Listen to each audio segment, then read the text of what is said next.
Ok, très chers amis, bonsoir. Bienvenue au deuxième webinaire de l'African Society of Dentistry and Implantology. Nous recevons ce soir, et nous avons l'immense privilège et vraiment le grand plaisir de recevoir un ami, le docteur Sammy Noumbissi. Sammy Noumbissi qui, comme vous le savez, est d'origine camerounaise pour ceux et celles qui l'ont rencontré au premier congrès africain de médecine dentaire et d'implantologie à Marrakech en 2016. Donc, nous avons eu l'honneur de l'avoir parmi nous. Et donc, ce soir, nous le recevons à ce deuxième webinaire. Le docteur Sammy Noumbissi, qui est en pratique privée au Maryland, aux États-Unis. Il est docteur en médecine dentaire. Il est diplômé de la Howard University de Washington. Il a été également à la prestigieuse Loma Linda University où il a suivi un programme en implantologie dentaire. Il est fondateur de l'Académie internationale de la céramique implantologie. Il en est également le président. Il est également membre et ambassadeur à The Clean Implant Foundation qui a pour mission donc de veiller donc à la qualité et à la pureté des implants commercialisés à travers le monde. Il est chercheur, il est aussi il a écrit plusieurs livres, il a été auteur de plusieurs articles dans plusieurs journaux, il est reviewer, donc membre du comité de lecture de plusieurs journaux. Il est également professeur visiteur à l'Université de Milan. Il est chercheur visiteur également à l'INSA à Lyon en France. Et donc, c'est un immense honneur et nous sommes très fiers de recevoir parmi nous notre ami, donc le docteur Sammy Noumbissi. Je cède la parole à Madame Fatin Fersdin, qui est directrice de l'African Society of Dentistry and Implantology et qui a un meilleur anglais. Donc, je lui cède la parole pour faire la traduction de ce qu'on vient de dire. Merci Fatin.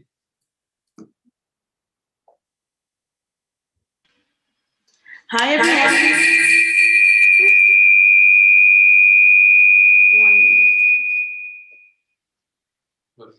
Hi everyone. I would like to thank you all for being with us at this second webinar. We are very, very happy to have with us Dr. Sammy Noumbissi, who has a doctorate in dental surgery from Howard University in Washington, D.C., and he has attended the Loma Linda University graduate program, and where he obtained a certificate in implant surgery and a master's in implant surgery. He is a researcher, author, and publisher of several book chapters and articles. He is a visiting professor in the University of Milan and a visiting researcher at the INSA Lyon in France. He is also the founder and current president of an independent association, the International Academy of Ceramic Implantology. He currently practices in Silver Spring in the state of Maryland, USA. Today, Dr. Noumbissi will talk to us about zirconia implants. He will tell us the indications and the benefits of using metal-free implant dentistry instead of the titanium ones which we're used to. We are very happy to have you with us and we hope to see you soon in 2 weeks. Donc, je reprends la parole pour dire que le titre de la conférence, bien sûr, on va parler des implants dentaires donc non métalliques et on se pose la question où on en est aujourd'hui et pourquoi. L'objectif de cette conférence est de comprendre donc la zircone comme un matériel qu'on utilise aujourd'hui pour les implants. Également comprendre les performances donc, et le comportement de cette zircone en tant qu'implant par rapport à l'os et par rapport à l'environnement buccal. Et je cède tout de suite la parole à mon ami, le docteur Sammy Noumbissi. À vous la parole. Merci. Yes, thank you for the invitation. It's really a great honor. Tu actives le micro, s'il te plaît, en bas à gauche. Le microphone, micro. 1 second.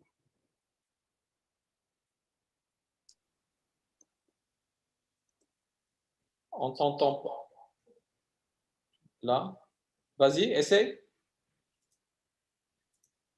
Essaye, docteur Noumbissi. Let me see. Can you hear me? C'est bien, c'est parfait. Audio, good? C'est parfait, good. Marche? OK. Alors,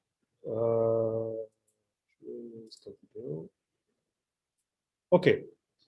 Alors, merci beaucoup. Thank you very much for this invitation. It's a great honor and privilege to be on this platform, speaking to my colleagues from Africa. We in Africa should not be behind. We are learning a lot, and we are known to be a group of persons who are very good at absorbing new technology, new information. As a matter of fact, it says that in Africa there's more cell phones than people.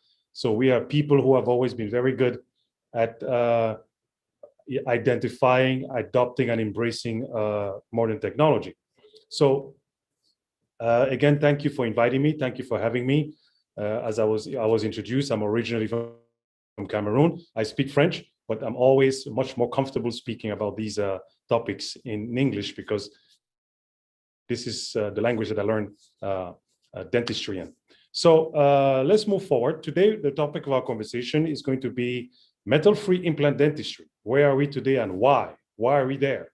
Why is it that all of a sudden today, not all of a sudden, but recently anyway, we are finding ourselves talking a lot about metal-free implants, ceramic implants. Why is that? So the first step I want to go to is let's review a little bit history, because if there were not certain individuals involved in this field, I would not even be able to sit here and speak. You know, back in the 80s, every lecture pretty much started, and even today still, by talking about Dr. Brandmark. Well, Dr. Sandhouse is a little bit the Brandmark of ceramic implants. Dr. Sandhouse started investigating ceramic implants around the same time as Brandmark in the early 60s. And this gentleman, who recently passed away, developed one of the first commercially available ceramic implants, which was called the CBS implant, the crystal bone screw. That was in 1960. Then in 1968, he came with another version called the Sigma implant. And in 1974, he developed the INSA implant. This gentleman spent his life trying to find the proper metal-free dental implant. And he even as recently as 1987, the last of his products was the Serra Sand implant, Sand for Sandhouse. So we were very fortunate a few years ago, to have him come to our academy, the International Academy of Ceramic Implantology, visit with us. We gave him a lifetime award, and we were very fortunate he made it, because that was in 2017, and 2 years later he left us. But this gentleman was a visionary, a genius. He could speak 7 or 8 languages, a Holocaust survivor. He's amazing. So again, here are some pictures of how his original implants look like. The crystal bone screw, the Sigma, and the Insermet. Of course, they were all ceramic. Now, the challenge we had in the beginning, or he had in the beginning with and all the original ceramic implants, is that their composition was such that they were not performing very well in the early days. Okay, there was a lot of issues with fractures and stability in the oral environment. However, that has evolved, and today we find that there's some very, very viable options with ceramic implants, as you will see as I go through this presentation. So first of all, let's go back to the fundamentals. What's a ceramic implant? What's an implant, first of all? Well, it's a permanently implantable device made of a certain biomaterial, which can be titanium, titanium alloy, cobalt chromium, zirconia, etc. It's surgically inserted into jawbone. So in the case of dentistry, we place these devices in jawbone, and they provide a base for different types of teeth replacement solutions. Now, we expect these implants to integrate. I mean, they've done so well over the last 50, 60 years that when an implant fails, it's like a very, very surprising bad event. But we definitely expect these implants to integrate to the bone and to serve as good base or root replacements for the prosthetics that we plan. But last but not least, we want these implants, we want these materials the implants are made of not to interfere with the patient's health. Okay, so it's nice to have the implant, but once the implant goes in, we want to make sure that the implant does not become an irritant or interferes with the host's health. And this is very important. So how do we classify implant materials? There's three main criteria. One is the chemical composition of the material the implant is made of. Two is the function that implant is going to play. And three is the biologic response. Okay. And three, again, is one of the most important because the implant can be of the best chemical. The implant can be made in the best shape or whatever you want. But if biologically the implant becomes a problem, then it no longer becomes, it no longer is a viable implant. Okay. So historically, what have we had? Humans have always wanted to replace their teeth. And it started ancient Egypt, in South America, and humans have used all kinds of materials. We've used stone, we've used gold, ivory, shells, metals, just different types of materials. And there have even been some skulls that have been found with some shells that have also integrated into people's skulls. So implantology is not very, very new. It's always been around. Now, what has happened is the materials have evolved. So in the early 60s, a lot of the implants were, at least the metal ones, we were looking at alloys of cobalt and chromium. There was even vitreous carbon. The titanium came around and is still doing fairly well. And then, of course, de t'interrompre, tu n'as pas encore lancé le diaporama. Lance le diaporama, tu ne l'as pas lancé. Il y a toujours le même slide au début. Ah, OK. Ah oui, lance-le en bas. Where is that?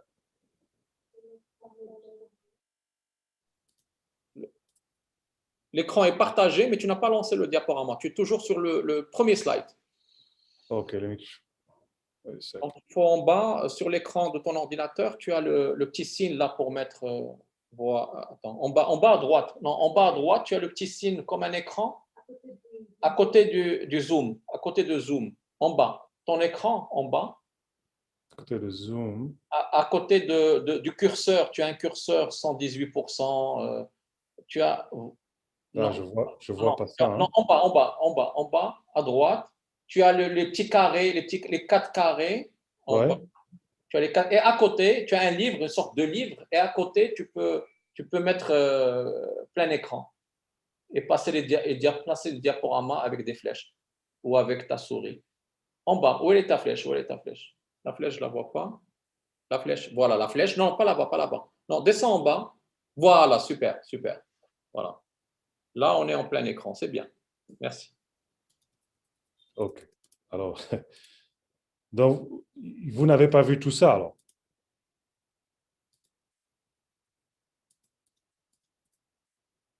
OK. Donc, here we go again. So, metal-free implant dentistry, where are we today and why? So, again, I was just saying, we all, if I'm able to be here and speak to you about ceramic implants, is thanks to figures and individuals like Professor Sammy Noumbissi, who in 1960 developed the first ceramic implant, okay, which was the first commercially available ceramic implant, which was called the CBS implant, the crystal bone screw. In 1968, he came up with, he developed the Sigma implant. In 1974, the INSA implant, and one of his last inventions was in 1987, the Sarasan ceramic implant system. So unfortunately, we lost him in 2019. We were all together fortunate, though, to have him among us at one of our meetings in 2017, where he honored us with his presence and accepted the Lifetime Achievement Award in metal-free implantology from the IOCI. So again, here you can see the three types of implants that he had developed over the years: the CBS, the Sigma, and the INSA. So when we talk about implants, we have to look at, first of all, how do we define an implant? Okay, an implant is a permanently implantable device. It's, in our case in dentistry, is surgically inserted into jawbone. It provides a base for various teeth replacement solution. It's expected to osseointegrate. But last but not least, we do not want it to interfere with the surrounding tissue biology or the health of the host. So the implant has to be definitely inert. He has to be able to go into the bone or the body or wherever it's placed, whatever the implant is. If it's a retinal implant, a dental implant, orthopedic implant, whatever the implant is, we do not want that implant to interfere with the host and his or her health. So how do we classify implant biomaterials? There's three main criteria. There's a chemical composition, by the chemical composition. There's by the function of that implant, but also, again, last but not least, the biological response of the host to that material. Okay, that's how we classify these implants. Okay, now the humans have tried to replace teeth since the beginning of time. Okay, you can look at Mayans, Egyptian skulls. You find that they try to either preserve or replace teeth. And when we fast forward into modern times, it seems like over time there's one material that emerged as the most predictable and reliable material, which is titanium and its alloys. Okay, again, along the way, as titanium took its position in dental implantology, we found that there were still people in parallel investigating other materials like sapphire, like aluminum oxide implants, as well as the modern ones that we know in ceramic implants, the YTZP, the yttrium-stabilized zirconia implants, which is what we're going to talk about pretty much today. So if you look at the sapphire implants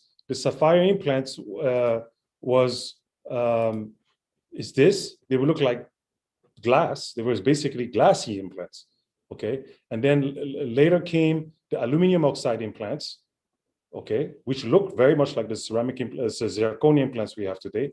And then now we have the yttrium-stabilized zirconia implants, which these are made of, which are already composites of ceramics. And I'm going to explain a little bit how they came about. So what are the materials? What are the most commonly used implant biomaterials today? We have commercially pure titanium. We have titanium, aluminum, vanadium, which is the most common. We have the cobalt chromium, which nobody really uses anymore. And we have three general variants of ceramic implant materials. So we have the YTZP, we have the alumina toughened zirconia, and then you have the zirconia toughened alumina and other variants. But these are the main materials. So today we have two categories of implant materials. We have the ceramic and we have the alloys. And in terms of designs, I'm going to go through this very fast. We have the endossious implants. We have the subperiosteal implants, which have disappeared pretty much. And then we have the transosseal implants that nobody really uses anymore, okay? So really what we're using today in implant dentistry are the endossious implants, which are screwed in bone, which are screw-shaped.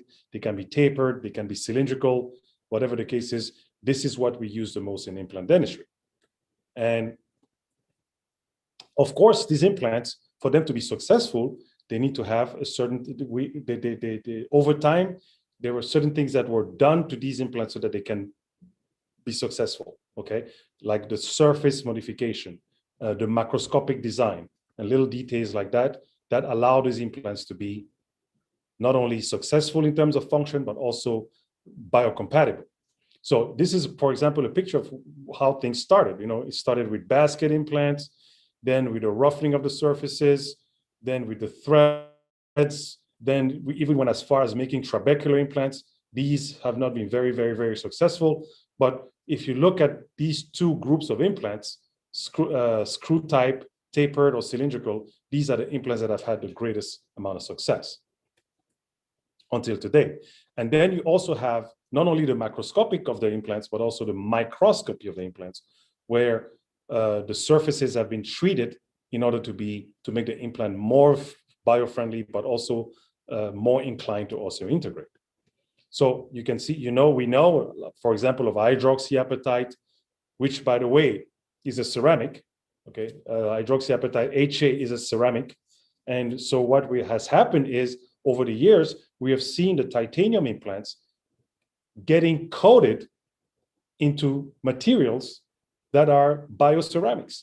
So I tell to all my colleagues that place HA-coated implants, you are actually placing a metal implant that's coated in a bioceramic. And the reason that was done was to give roughness, was also to give enhance osseointegration, but also to make the implant a lot more biocompatible.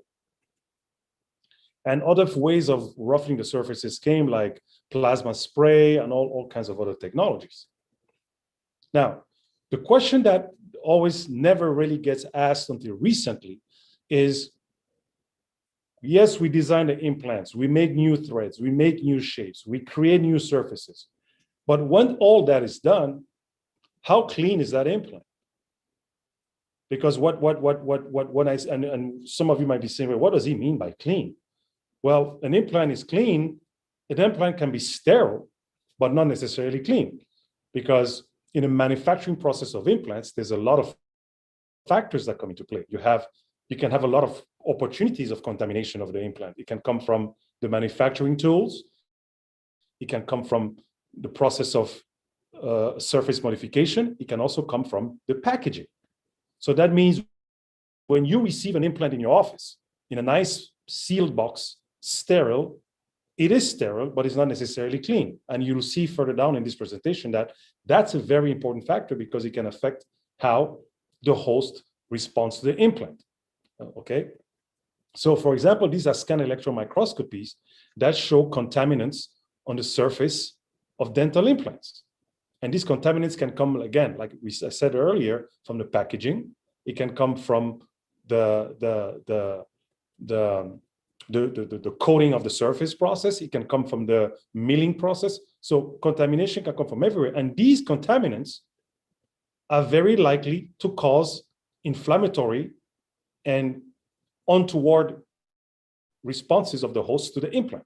So how many times we have placed implants and the patient is healthy, the implant is a very good brand, and then the implant just fails. And sometimes we don't know why. Well, this is probably one of the factors. Okay. And by the way, I have to make it clear, ceramic or titanium or whatever the material is, the same principle applies. So if the implant is white and ceramic and it's not properly packaged or processed, it can also be contaminated and have an unclean surface. So let's talk about zirconia, because that's what we're here this evening. I just wanted to go into the background first of what we have today. And now let's talk a little bit about zirconia. So there's a big confusion or misunderstanding about zirconia. And what I find, and I see very commonly, is when you say zirconia and you talk about prosthetics, nobody has a problem at accepting that it's a ceramic. But when you say zirconia and you're talking about an implant, all of a sudden in people's minds, it's not a metal, it's not a ceramic anymore, it's a metal. So let's look into that. So we have different types of ceramics. We have glass ceramics, we have traditional ceramics, and we have advanced ceramics. Okay, traditional ceramics is bricks, feldspar, fire clay, things like that.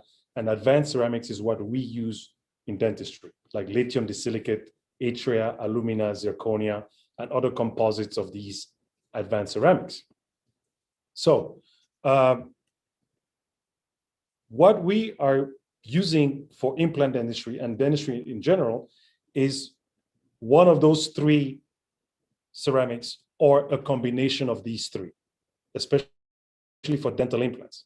Now, every manufacturer has a different way of combining these three components, yttria, alumina, and zirconia, and making their own version of their zirconia and claim different properties to their combination of the ceramics. So we call them those ceramic composites of ceramics.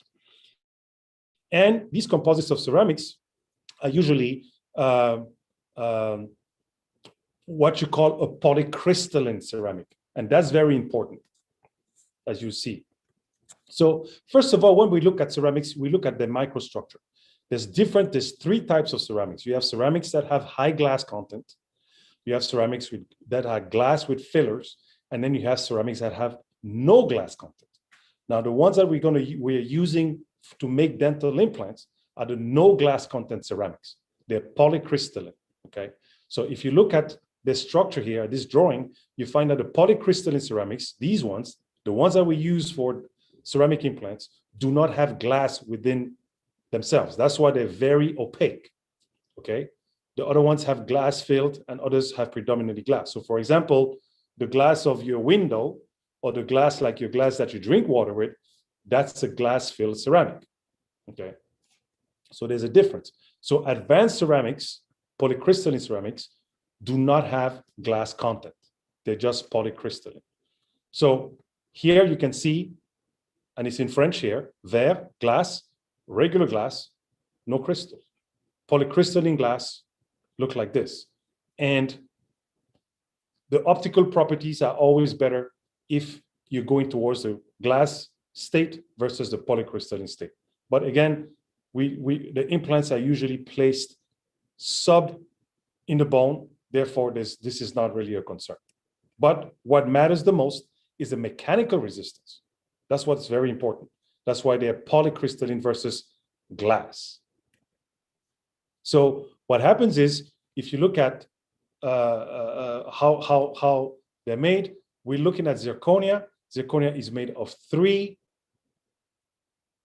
components: the yttria, the alumina, and the zirconia itself. And that's how we get these composites, polycrystalline, no glass content ceramics. Okay, so no glass content ceramics is things like, as you know, some of you have used it already in your office, like the Broxir or the full contour zirconia crowns. Those don't have glass. They're polycrystalline, just like the implant here and the crown over there. So how do we obtain zirconia?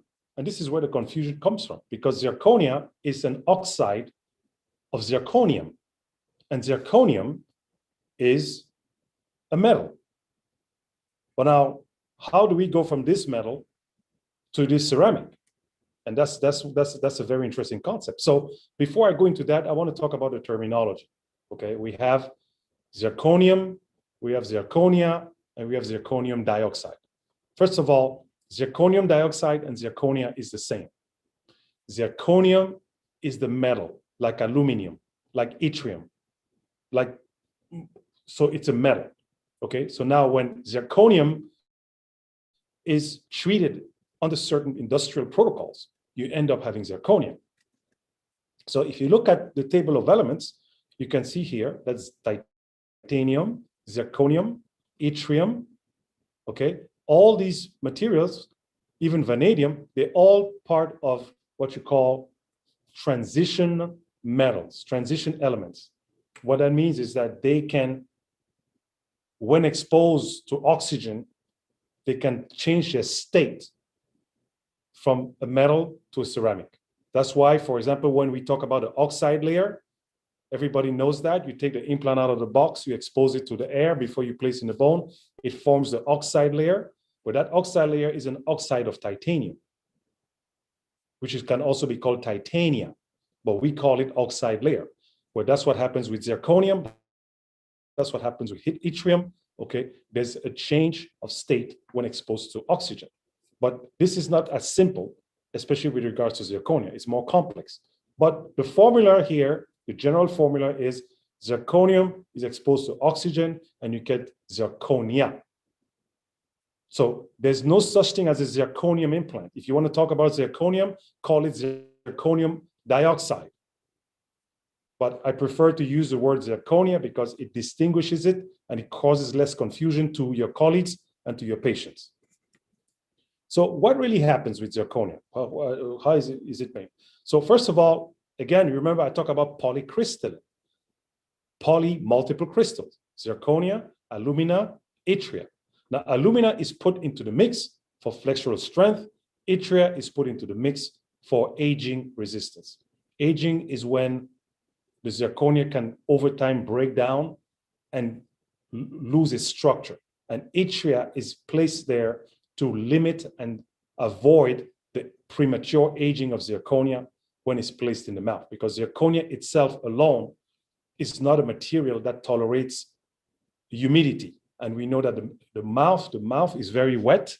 Therefore, you need something to stabilize this material.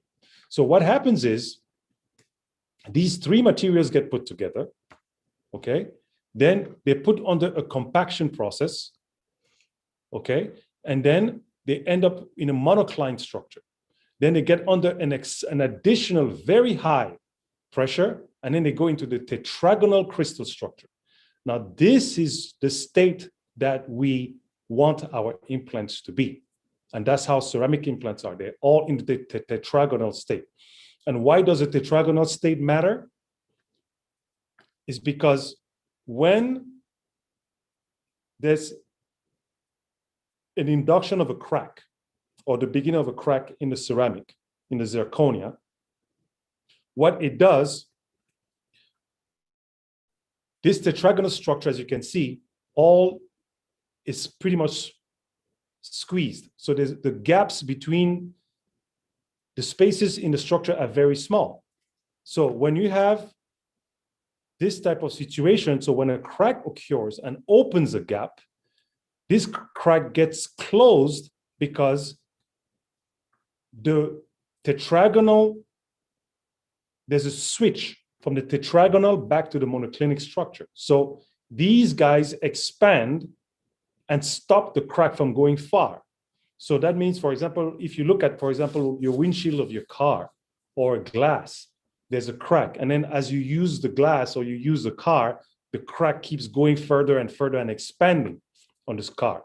Well, with ceramics, with zirconia, especially highly pressed zirconia, that is not allowed to happen because the material has what is called self-repair. Okay, now, at the same time, you don't want to have too much self-repair to happen, because if there's too much self-repair, there's a return to the monocline state, and then the monocline state is a lot weaker than the tetragonal state. Okay, so that's just the details. So in general, what happens, the three powders get mixed. The zirconia powder, the alumina powder, the yttria powder, they all get mixed. There's a compaction, there's sintering, there's press. You get blocks, the blocks get milled, and they get milled into the different implant shapes that we want, okay?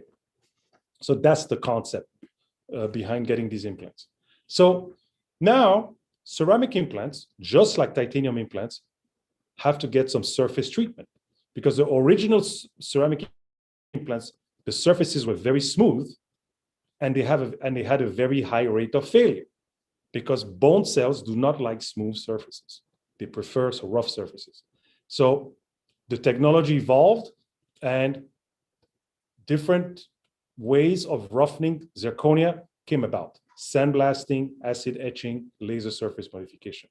But then again, you have to remember, these materials, if they're not treated properly, can have cracks that can expand. So roughening of a ceramic implant surface it's a very, very precise and very complex process, but it has to be done so that the implant can be successful. Now, how have ceramics and bioceramics found a place in the dental implantology? Well, if you look at dental implants from the beginning, you find that, like the Brandmark implant, the early ones, smooth surface, titanium, they basically look like screws. They didn't look anything like a tooth. They were just screws, okay? Then, as time went by, the implants started to take more the shape of a root of a tooth. They started to have coating on the surface, as you can see. And all this was to be able to give the implant a greater chance of success and make it more biocompatible. So these ones, for example, these three were coated in HA, which is a bioceramic, and they were also designed so that bone could attach on the surface more intimately, okay? So supragingivally, this is a little bit how things evolved. You know, we had metal abutments, then we went into ceramic abutments, and it's just evolved because of the concern for aesthetics, but also the concerns for biocompatibility. Subgingivally, so when you look at implants, how did they evolve as time went by? So 1975, this one was made in the United States by Bicon, the Synthodont. Again, 100% aluminum oxide. The Sapphire by Bioceram, that was a glassy ceramic. Did not do very well. Surface is too smooth. They had a tendency to break. Very high failure rate. So they never really did well. Then the Tübingen implant, very similar to Sandhausen's implant. Once again, aluminum oxide, okay? Then we start now in the early 2000s, we're going away from the monocrystalline, because these are monocrystals, only 100% aluminum oxide, and now we're going and evolving towards the polycrystalline, because now from the 2000s going up, we're starting to see that we're using ceramic implants that are polycrystal. Polycrystal, again, meaning alumina, yttria, and zirconia. Each of them coming together and giving the final product the properties that we need for them to function successfully as dental implants. So things didn't stop there. Now we have implants that are two-piece ceramic implants. Okay, as you saw before, the original ones were one-piece. Now we have two-piece ceramic implants. We even have implants that have metal-free screws. So now we have ceramic implants with metal screws, and we have ceramic implants, two-piece ceramic implants with carbon fiber screws. So this is a really amazing how the technology is really evolving pretty fast. Okay, and you find that now they have all kinds of shapes. They are tissue level, bone level. It's really changing really, really fast. Okay. Every year we now see that there's about 2 or 3 new ceramic implants on the market. So we can no longer pretend like this is something unique that's just going to be on the fringes of dentistry, because the consumer is asking for these solutions. So you want to be aware of these things. So why is there this shift to bioceramic implants? Because like I showed in the previous slides, some of the big players in implant dentistry have ceramic implants. You saw some implants from Nobel, from Straumann, Camlog. So now we have some big players in implant dentistry that have ceramic implants in their portfolio. So if they go out of their way now to really have that in their portfolio as fast as they can, there's a good reason for it. It's because there's a shift in the mentality of the patient, there's a shift in the demand, and we know more how titanium behaves in the oral environment, in the body, and that has now made clinicians, but also patients and manufacturers start to rethink what kinds of materials we use for dental implants.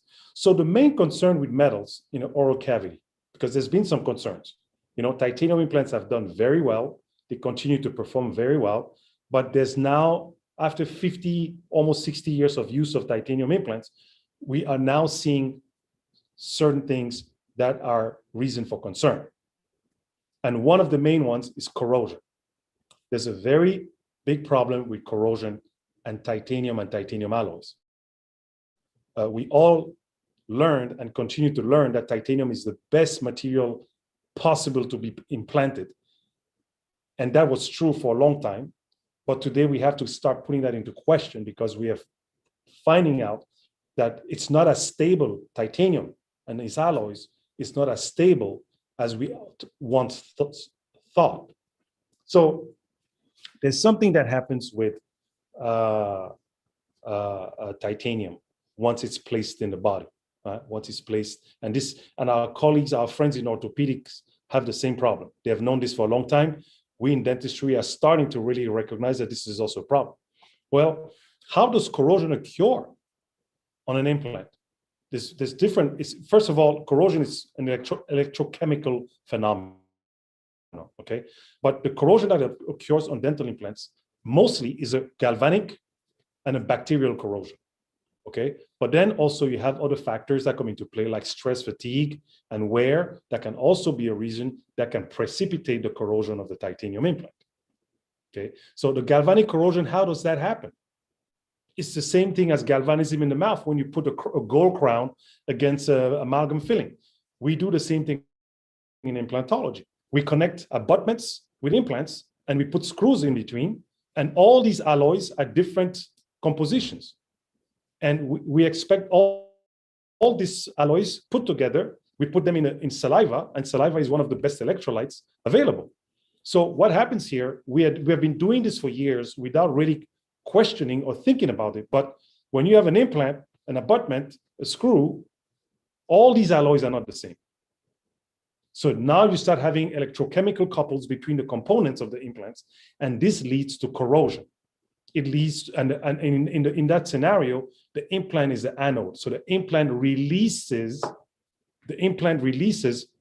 ions into the peri-implant and sometimes distant organs of the host. So have you ever wondered what a corroded implant looks like? I bet most of you have seen an implant corroded, but you never really connected it to corrosion, where this is what you see. How many of you have seen this? That's corrosion right there. So you have these parts, prosthetic parts and implants. You have a lot of plaque. What happens when you have a lot of plaque? You have inflammation. When you have inflammation, the area becomes acidic. When an area is acidic, what does it do to metals? It causes corrosion. And when there's corrosion, there's a release of ions into the peri-implant tissue. What do you have? Inflammation.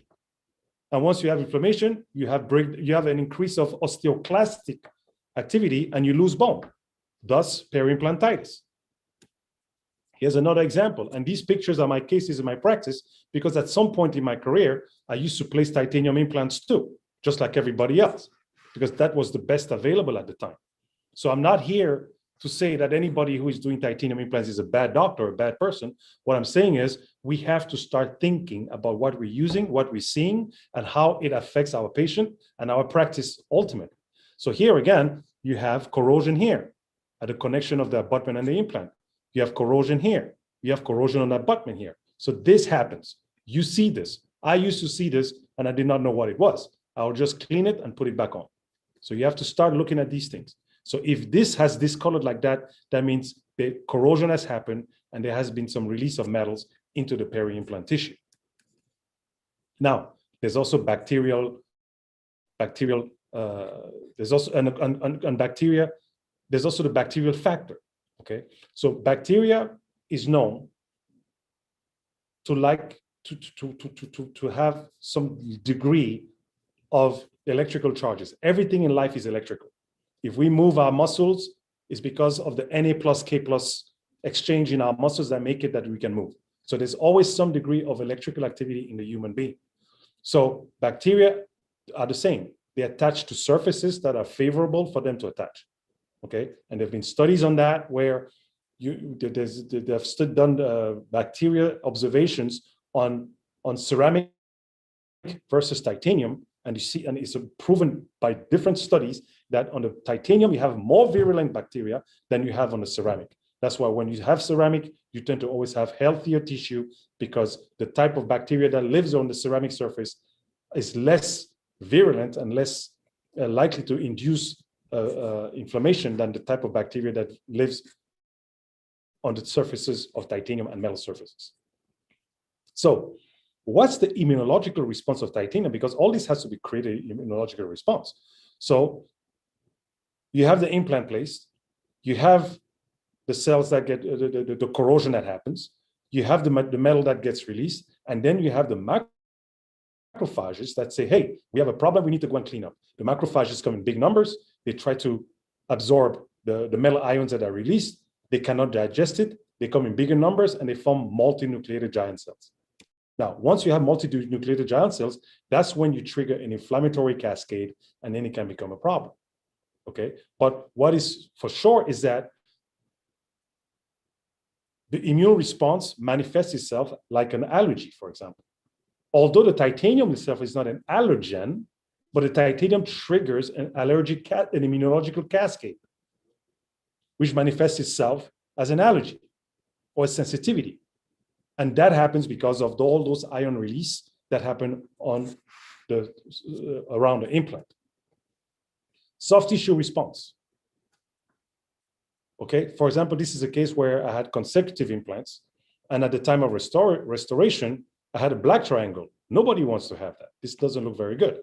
But with time, you see that the area, the soft tissue was able to close itself, which is something that you almost never see around titanium abutments or titanium implants. Okay, this is something that consistently happens between ceramic implants and between ceramic restorations, where the soft tissue just over time finds its way over the prosthetics and stays very stable. So here it's a very typical example of a situation where because of the material, because that material accumulates very low levels of plaque and bacteria because there's very low inflammation around this material that the soft tissue can thrive and do well, even when the initial situation was not ideal. So the question that always comes is, well, how does zirconia integrate? Well, it integrates just like titanium, but the difference with zirconia is that the integration happens directly on the implant material. With titanium implants, most of them on the market today are coated. So the integration takes place with the coating. With ceramic implants, the integration takes place with the ceramic itself. So the ceramic surface has to be treated in a certain way that it attracts bone-forming cells. Okay, but also you should never forget there are host factors. It's not only the implant. You can have the best implant in the world, the best surface in the world, but if your host has certain issues, that can also be a problem. And some of the issues, this is not a topic of discussion today, but a lot of the issues that cause problems with implants is, a deficiency in vitamin D, high cholesterol, high blood sugar, and all kinds of other issues. And that's a conversation that can be had at another time. So how do we treat ceramic surfaces? They can be treated with acid etching. They can be treated with sandblasting. They can be treated with a combination of sandblasting and acid etching. So different ways of roughening the surface can be used so that you can have different roughnesses for different types of tissue. So for example, here on this Straumann implant, the surface, the roughening of the threads is slightly different than the roughening of the collar, because this collar is supposed to allow the attachment of soft tissue. And this bottom part here in the threads is more roughened to attract bone-forming tissues, okay? And that's a close-up view of that. You can see the difference between the roughness here for the soft tissue and the roughness down there for the hard tissue. And this is another unique way of roughening surfaces, which is only used by one system, is laser etching, but that's very rare. So this picture here shows you a little bit what happens. On a titanium implant, you have the titanium itself, you have the coating, the HA, and then you have the bone integrating to the hydroxyapatite, which is a bioceramic. On the ceramic implant, it's a little different. You have this zirconia here, and then you have the bone also integrating directly into the zirconia, not into a coating. No ceramic implants today are coated, okay? So, and if you have any doubts, that bone can attach to ceramic. Here's a case where the implant had to be removed, and you can see a lot of bone that is also integrated to the surface of that implant. So the osseointegration of zirconia is unique, is that there is no intermediate material between the implant and the bone. Okay, so there's a direct bone to implant material contact and anchorage. And the success of roughened ceramic implants is comparable to titanium, the success rates. Okay, now it comes back to something that I said earlier. Does white, mean, and metal-free guarantee surface cleanliness? No, not at all. Again, if the implant is not packaged properly, if it's not properly processed in the factory, if it's contaminated by the milling machine or the oils that are used to mill the ceramic, it would also be unclean. It would be sterile, it would be white, it would be metal-free, but still unclean. So this is something that I don't want anybody to misperceive or misunderstand that, oh, now the ceramic implants are clean, they don't have any problems. No, that's not true. They have to be processed properly. And there's some study, there's some studies, there's a study especially, a landmark study soon to be published. And one of the authors of this study is our friend and brother from Morocco, Dr. Jafar Mouhi. And he and some of our colleagues at the Clean Implant Foundation have found out that, you know, not all ceramic implants are created equal, and that you should not assume that if the implant is white, it's clean, okay? So what has happened? There's been an evolution. So we went in the early days from having solutions like these to solutions like that, where we can go from the apex to the cusp, and it's totally metal-free, okay? So I want to share with you a little bit of some clinical cases so you can see a little bit of how this works in real life, and all these are my clinical cases. So this is a case where that's about 9-10 years ago, where I used a one-piece ceramic implants. And if you ask me honestly, one of my favorite implants today still remains the one-piece ceramic implant, because this is the closest thing to a tooth. There's only one connection, which is between the crown and the implant. There's no screws, there's no subgingival connections. It's very, I think this is the most biologic configuration of implant that they can be. It's ceramic, it's one piece, beautiful. So anyway, in this case, we had a patient that came, was missing a tooth. We placed the implant, it also integrated, and we made a crown, okay, over the implant. And as you can see, they had some fillings here, some class 5 composites. So I said to myself, well, you know, I can just go and make the crown. I don't need to do anything to the implant because there's some white stuff here, white fillings here, so it'll be nice. Patient did not really like it, not a problem. We were able to bring them back. And what's very nice with some, not all, some ceramic implants, you can prep the implant like a tooth, drop the margin to the gingival level, and keep your patient happy.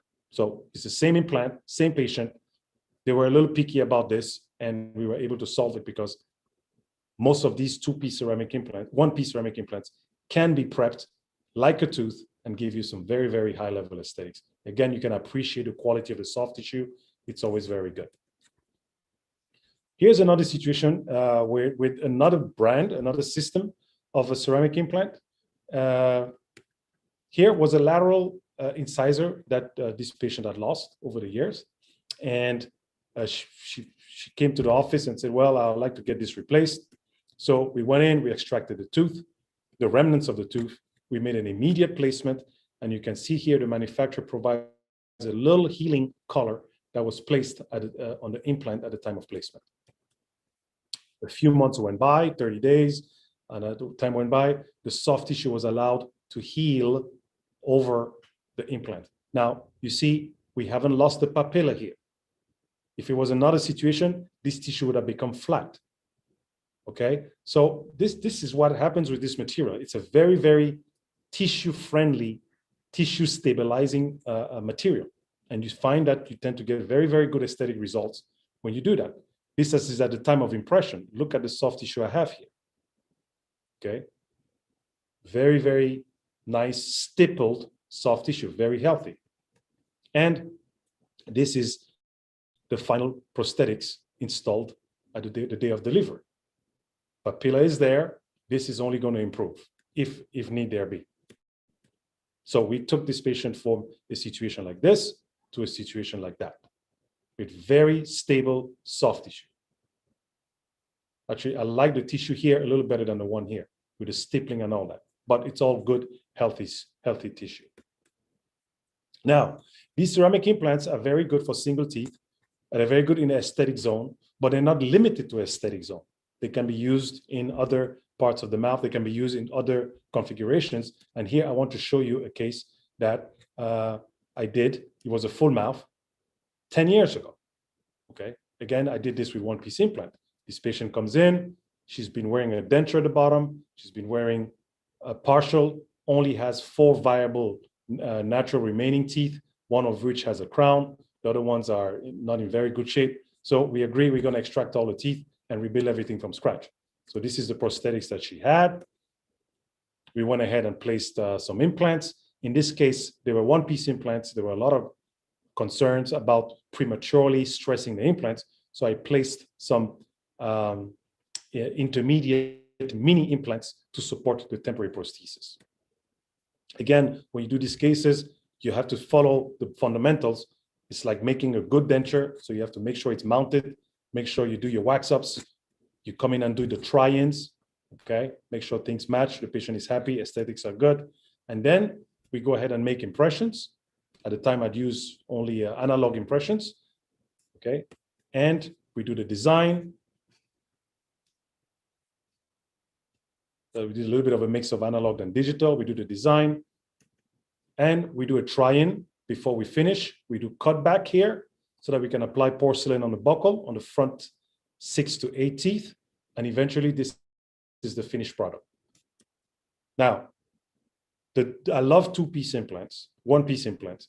The challenge with one-piece implants is that you have to cement. And in a case like this, at the time we had no choice. There were no two-piece, but she wanted ceramic. But cemented like that, it's very difficult, because if you ever have to remove this bridge, it's going to be a very serious challenge. But it's been 10 years. It's done well. I want to talk a little bit about this. Why do I use these two products here? These two products, Z Prime and IvoClean, are very, very important, because zirconia, when you expose zirconia to the oral cavity, like the abutments of this, or you do the try in and try out, you contaminate the surface of the zirconia so much that when you come and do the cementation, if you do not decontaminate, you don't get a very good bonding of the zirconia to the zirconia. Because remember now, the implant is ceramic, the bridge is ceramic. Now you want to bond two ceramics. And you have to make sure that the surfaces are optimally cleaned and primed. That's why I use these two materials. So basically, we took this lady from here to here. Okay, all ceramic, no metal, no wear, because she had a very serious concerns about metals. And that's what she looks like the day that was at the time of delivery. Now, things have evolved, and we want to have flexibility. So we have two-piece ceramic implants with a carbon fiber screw. So again, this patient presents like this. We extract the teeth, we place the implants, maxillary, mandibular. We let him heal for a few months. Again, we do the same thing. We pretend like we make a denture, we make the try-ins, we make sure the lip goes where it goes, the overbite, we make sure teeth are lined up. We do all the try-ins that you're supposed to do, like you were making a denture. In this case, I like to test the stability of my implants. So there's a few ceramic implants today, like Camlog and Zeramex, that are calibrated to be, that are compatible with the Ostel system. So you can test the stability of your implants before you do the prosthetics. So this is what we did here. And we were able to make a screw retained prosthesis in this case, which is a lot easier to manage if there's any problems. And this is what we have. Okay, so this is what, and we made them a soft night guard so that they can wear, because this is a lot of ceramic, a lot of hardware, and we definitely do not want them to have any problems. Again, here we have a full solution, full arch, full mouth, metal free. So again, the ceramic implants can be used in different scenarios, in different situations. And you can see the area, the soft tissue always remains pretty healthy, and the area remains really, really clean, because again, zirconia and ceramics accumulate very little plaque, thus very little bacteria, therefore very little inflammation around them. Okay, and this is how the patient looks. Another case, very similar, but this patient wants to focus on the maxilla. So we decide to extract out the maxillary teeth. We always do a CAT scan. We do a planning digitally. Again, these are one-piece implants. You really want to make sure your placement is accurate. So you want to plan it the best way you can. We make a guide. We go into surgery. We place the implants. We give the patient a removable temporary denture for a while to wear. Then they heal, we observe. We decide that we're going to step it, take it to the next level, and put them in a fixed temporary. So this now is a fixed temporary bridge, roundhouse. That's what it looks like. So this is the temp. She wears that for a while. Then we go back ahead again. We design the bridge, the permanent bridge now. And if you can see, we decided that we're going to make it in 3 pieces.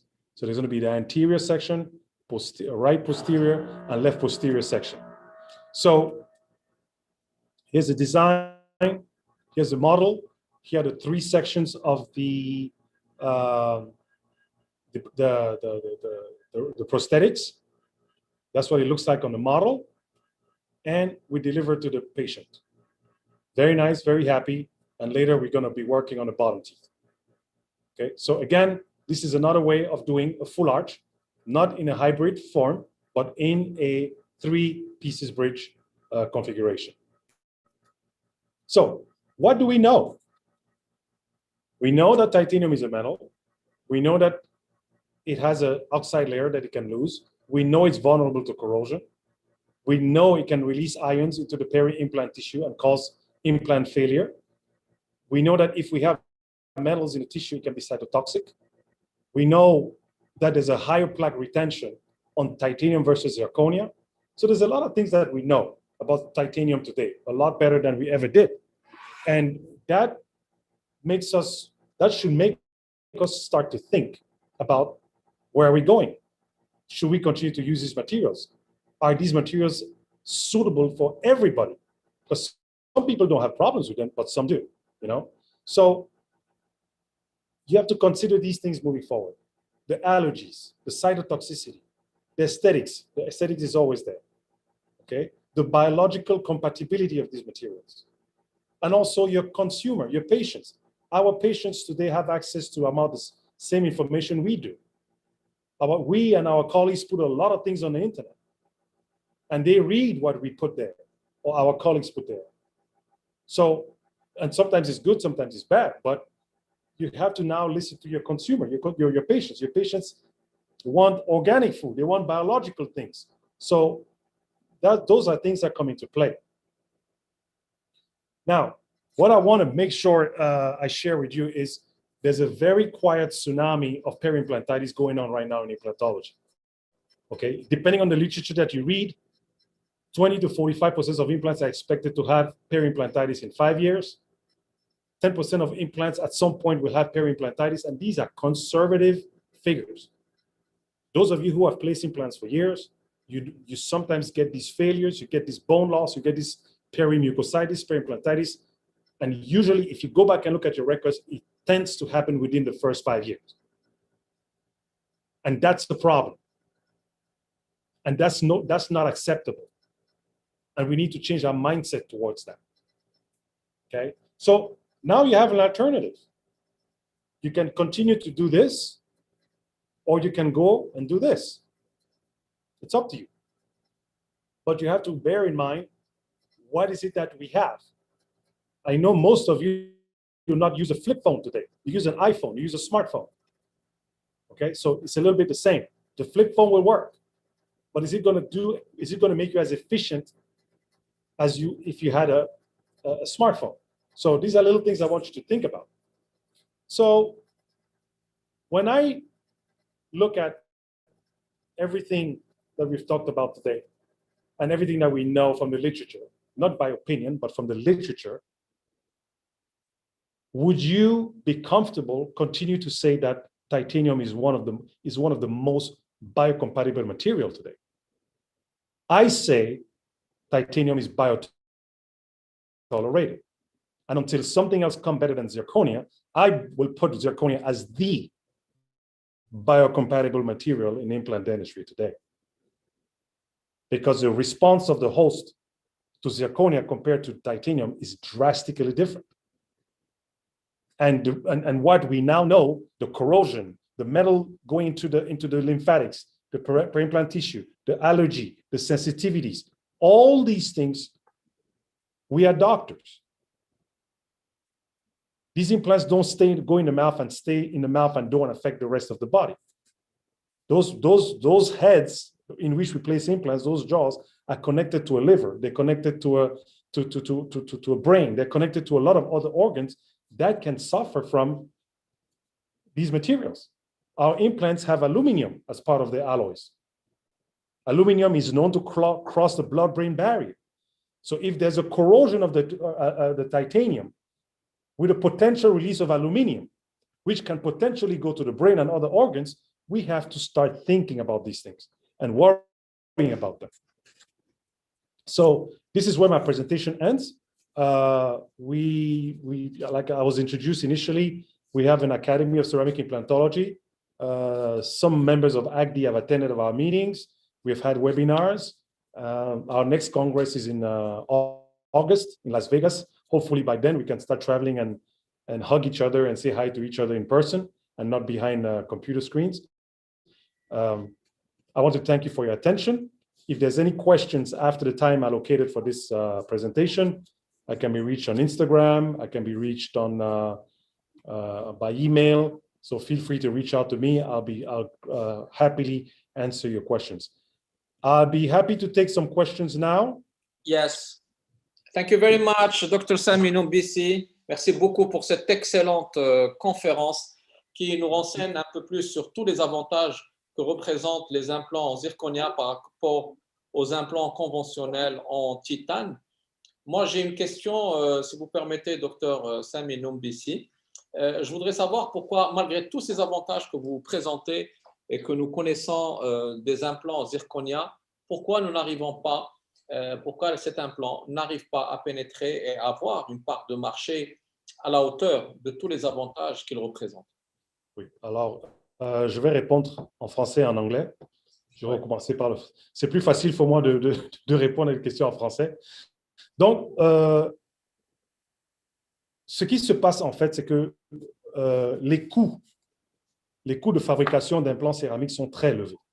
C'est un système assez complexe, c'est des matériaux très complexes et difficiles à produire. Donc, les coûts sont assez élevés. Par contre, c'est en train de changer très rapidement parce qu'aujourd'hui, il y a la technologie d'injection, injection molding, qui permet aujourd'hui que les coûts d'implants céramiques ont baissé très, très rapidement. Quand j'ai commencé les implants céramiques, on avait un implant à $600. Aujourd'hui, on peut trouver des implants céramiques aux environs de $200. Hein, et la tendance continue. So I was answering the question regarding why is it that since these ceramic implants are so biologically friendly and very nice, why is it that they're not penetrating the market? Why is it that they're slow to come about? Where they're slow to come about, I think the main obstacle is the cost. Okay, they're very expensive to produce, although that is changing very, very quickly because now we have injection molding technology. We even have 3D printing technology of ceramics that is in the pipeline, and these technologies are making the cost of ceramic implants to go down. The second big problem is education.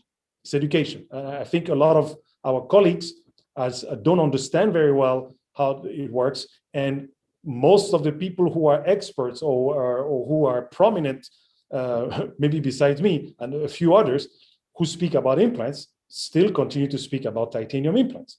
The big manufacturers, even though they accept and they already have ceramic implants in their portfolio, the biggest part of their business remains titanium implants. So the penetration is slow, but it's growing really fast. I mean, in the last 3 to 5 years, the number of ceramic implant systems available on the market has pretty much doubled. So there's a change, yes. OK, thank you very much. Merci beaucoup, Dr. Sammy Noumbissi, encore une fois, pour cette excellente conférence. Nous espérons vous recevoir encore une fois dans notre programme scientifique de cette année, j'espère.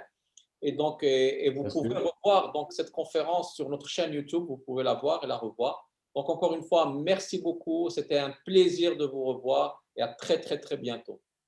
Merci beaucoup. Have a good night.